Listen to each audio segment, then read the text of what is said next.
kasih karunia dan damai sejahtera dari Tuhan Allah Bapa kita dan dari anaknya Tuhan Yesus Kristus menyertai kami. Amin. Selamat pagi saudaraku, mari kita bekerja hanya untuk memuliakan Tuhan. Diberangkatkan oleh firman-Nya dari kitab Ulangan pasal 4 ayat 2. Saya akan bacakan ayat 1 dan ayat 2, demikian firman Tuhan. Maka sekarang hai orang Israel, dengarlah ketetapan dan peraturan yang kuajarkan kepadamu untuk dilakukan, supaya kamu hidup dan memasuki serta menduduki negeri yang diberikan kepadamu oleh Tuhan Allah nenek moyangmu. Janganlah kamu menambahi apa yang kuperintahkan kepadamu, dan janganlah kamu menguranginya. Dengan demikian kamu berpegang pada perintah Tuhan Allahmu yang kusampaikan kepadamu. Demikianlah firman Tuhan. Saudara-saudaraku yang terkasih dalam Yesus Kristus, dalam sebuah komunitas sosial atau dalam sebuah kelompok masyarakat, hal yang mutlak ada, yaitu salah satunya adalah undang-undang, peranata sosial, adat, dan juga ketentuan-ketentuan yang berlaku, yang mengikat di dalam kehidupan sosial itu. Norma, adat, peranata, hukum, dan undang-undang itu mutlak diperlukan agar ada keteraturan hidup supaya menghasilkan sebuah harmoni yang menjamin kesenangan, menjamin kedamaian, dan kesejahteraan hidup bersama dalam sebuah interaksi tersebut. Tetapi saudara-saudaraku yang terkasih, adat, norma, peranata, bahkan hukum di dalamnya sering sekali mengalami pergeseran. Itu sesuai dengan tuntutan, kebutuhan, dan keinginan masyarakat yang dibungkus dalam satu kata, yaitu tuntutan kemajuan. Maka dasar kebenaran yang disesuaikan dengan peranata dan adat sering sekali bergeser, disadari atau tidak disadari oleh masyarakat.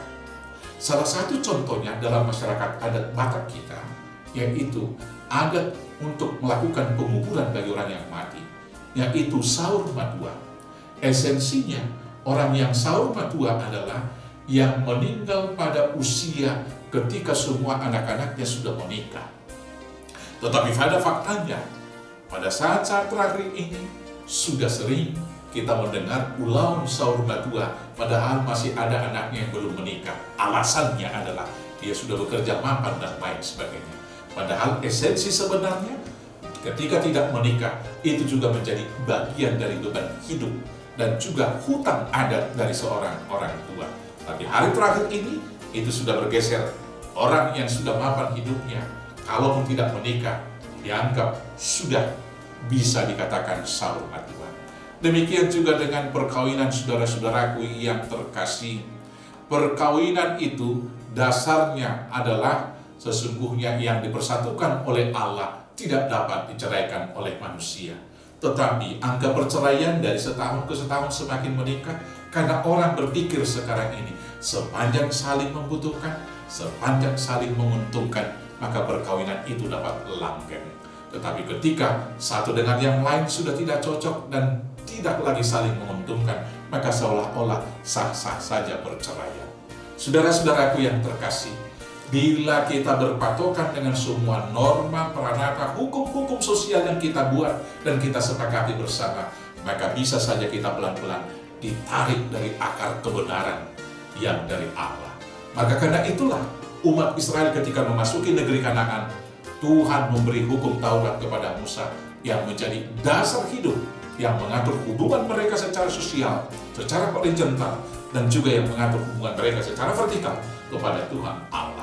Sampai sekarang hal itu berlaku.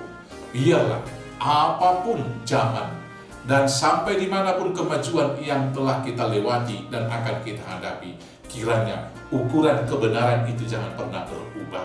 Dan satu-satunya ukuran kebenaran yang hakiki bagi kita adalah firman Tuhan dan Taurat Tuhan. Jangan menambah dan jangan mengurangi, supaya Tuhan Allah memberkati kita. Selamat hidup di dalam aturan yang dari Tuhan. Tuhan Yesus memberkati. Amin. Kita bersatu dalam doa. Ajar kami Bapa untuk tetap setia dalam hukum Taurat dan ketentuan, agar kami tidak menambah dan menguranginya. Dan dengan demikianlah kami boleh hidup menjadi garam dan terang di dalam kehidupan sekarang ini, sehingga kami menjadi pembawa pemberita Injil dan pembawa kebenaran dalam kehidupan dunia yang berubah-ubah. Maka berangkatkan kami melakukan tugas panggilan itu hanya dalam nama Yesus Kristus Tuhan kami. Amin. Selamat beraktivitas. Tuhan Yesus memberkati. Horas, horas, horas.